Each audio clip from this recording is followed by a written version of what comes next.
Magandang araw po sa inyong lahat.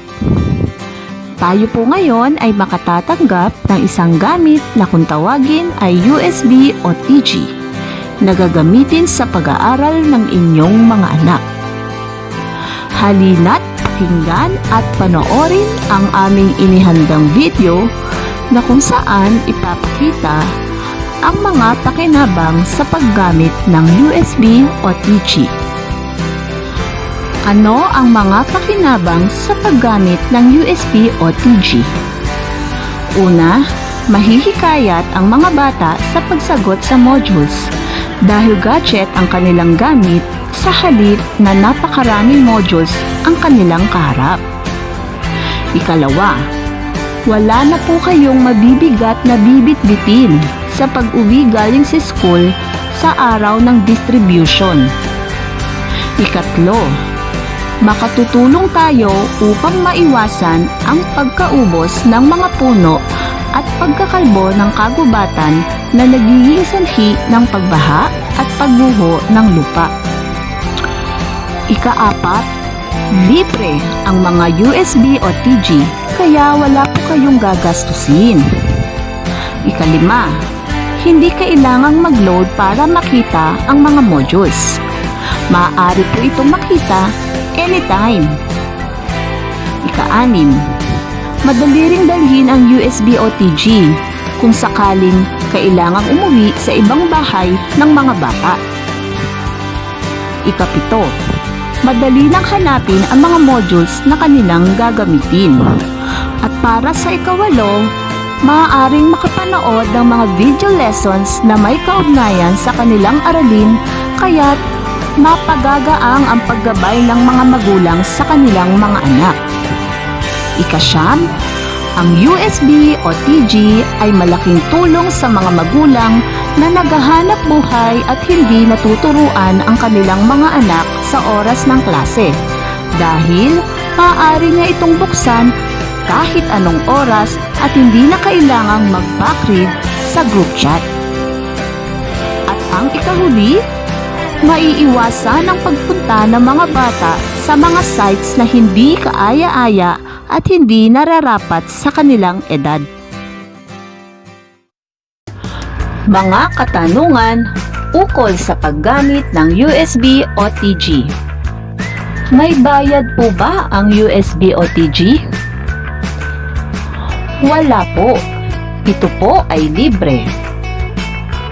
Ano po ba ang laman ng USB o TG? Naglalaman ito ng self-learning modules na kung saan nakapaloob ang kanilang mga aralin at video lessons na kanilang magiging gabay sa pag-aaral. Kailangan po ba ng internet connection o data sa paggamit ng USB o TG? Hindi po kailangan ng internet connection o data para magamit ang USB o TG. Paano kung maliit lang ang capacity memory ng cellphone ko?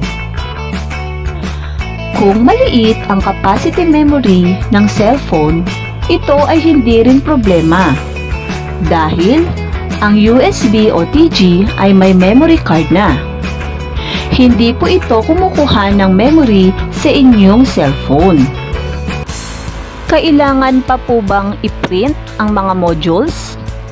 Saan po isusulat ang mga sagot at paano ito ipapasa? Hindi na po kailangan magpa-print ng modules. Ang sagot ay isusulat lamang sa papel o sa notebook. Maaari pa rin nilang isend ang larawan ng mga outputs sa mga guro o di kaya naman po ay isasubmit sa guro sa paaralan sa itinakdang petsa ng pagpasa ang mga natapos na gawain.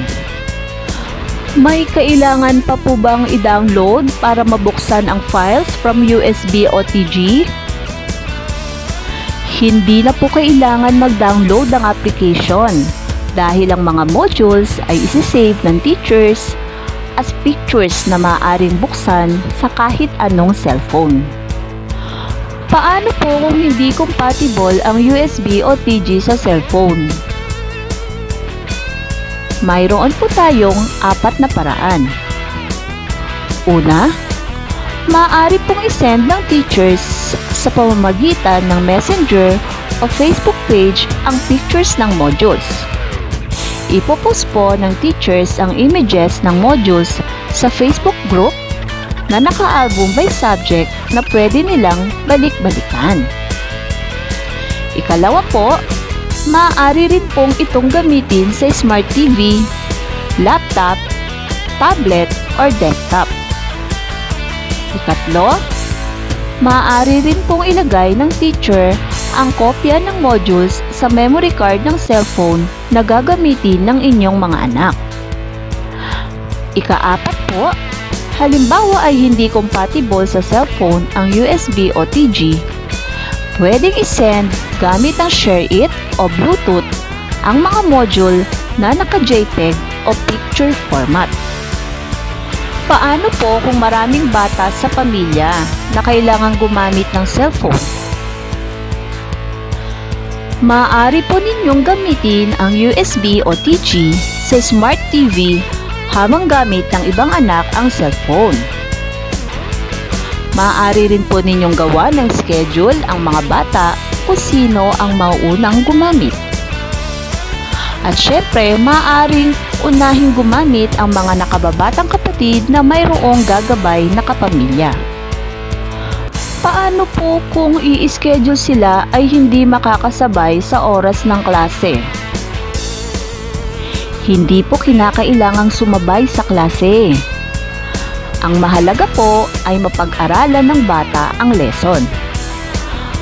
Kung sakali pong may mga katanungan, maaari po nilang i-chat ang kanilang mga teachers. Kaya po bang pagsabayin ang online class habang gamit ang USB o TG? Pwede naman po. Mas mainam na tapusin muna ang 30 minutong online class bago tingnan ang modules. Paano po kung nasira ang USB o TG? Kung nasira po ang USB o TG, maaari po kayong gumawa ng letter o sulat na nagpapatunay na ito ay nasira. Isulat ang dahilan at lagyan po ito ng inyong pirma. Ito po ay aming papalitan. Isasauli po ba ang USB o TG? Isasauli po tuwing katapusan ng grading period para mapalitan po ang laman ng modules. Ito po ay hindi na ibabalik sa paaralan pagkatapos ng taon. At syempre, ito ay gagamitin pa rin sa susunod na taon na kanilang pag-aaral.